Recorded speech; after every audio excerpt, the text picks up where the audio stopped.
अगर हम कोऑपरेशन की प्रधानता के आधार पर काम करना शुरू करें तो ये जो दिखाई दे रहा है भारत, इसको 20 साल में हम बदल सकते हैं। बहुत मुश्किल नहीं है। और इस भारत को अगले 20 से 25 सालों में बदल देने के लिए मैंने एक प्लान तैयार किया और वो प्लान अगले 25 वर्षों के लिए तैयार किया।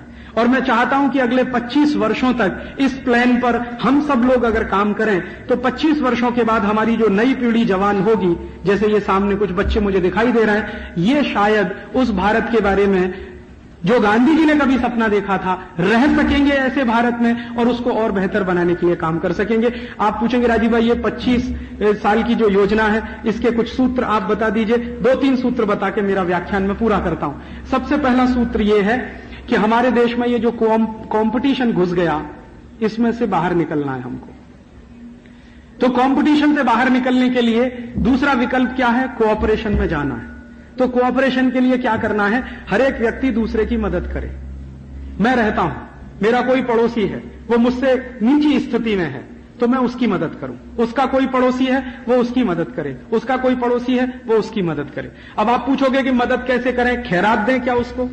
पैसा दें क्या? भीख दें? भीख नहीं चाहिए उसको, खैरात भी नहीं चाहिए उसको। उसको सम्मानजनक जिंदगी बिताने के लिए कुछ जरूरतें हैं, वो पूरा करने के लिए आपका सहयोग चाहिए। तो आप कैसा सहयोग कर सकते हैं? मैं आपसे निवेदन यह करना चाहता हूं कि आप जिस मोहल्ले में रहते हैं, जिस गांव में रहते हैं, जिस सोसाइटी में रहते हैं, अगर उसके आसपास कुछ गरीब लोग हैं और वो कुछ उत्पादन करते हैं या कुछ व्यापार करते हैं, तो आप उनके उत्पादन को खरीदने का काम करें, उनके व्यापार को प्रमोट करने का काम करें। यही मदद आपकी उनके लिए सबसे बड़ी मदद होगी। उनको आपसे एड नहीं चाहिए, ट्रेड चाहिए। ये जो हमारे मन में घुस गया है ना कि हम एड देते रहे तो मदद, कुछ नहीं, उनको ट्रेड चाहिए। बहुत कुछ लोग बनाते हैं हमारे देश में, लेकिन हम उसको इसलिए नहीं खरीदते कि वो कंपटीशन प्रधान नहीं है। और आयात होके बहुत कुछ आता है, हम उसको इसलिए खरीदते हैं कि वो कंपटीशन प्रधान है। चाइना से माल आ रहा है, अंधाधुंध बिक रहा है बंबई के बाजार में।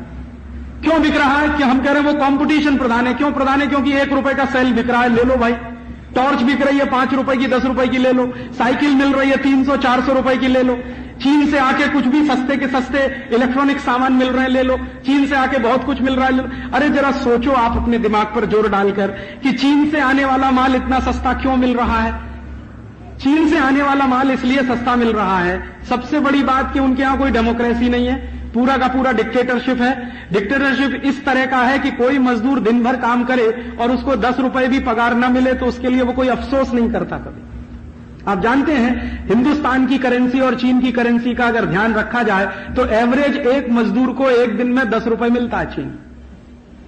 और चीन की सरकार चूंकि डिक्टेटरशिप वाली है तो वो बहुत सारे ऐसे लोगों से उत्पादन कराती है जिनको एक पैसा भी नहीं देती।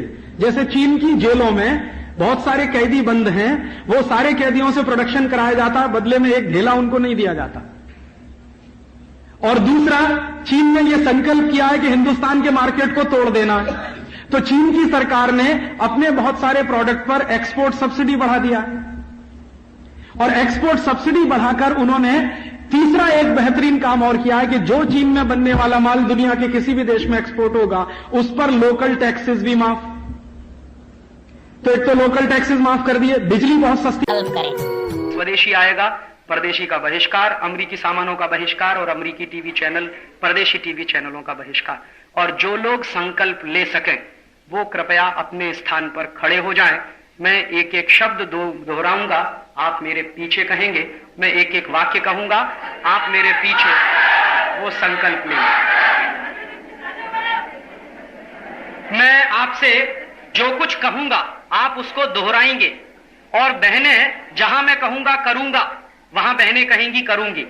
इसका ध्यान रखें और हम लोग गंभीरता के साथ ये संकल्प लेंगे और इसको अपने जीवन में पालन करने की कोशिश करेंगे। बोलिए, मैं संकल्प करता हूं कि अपने राष्ट्र की आर्थिक आजादी, राजनीतिक संप्रभुता और सांस्कृतिक अस्मिता की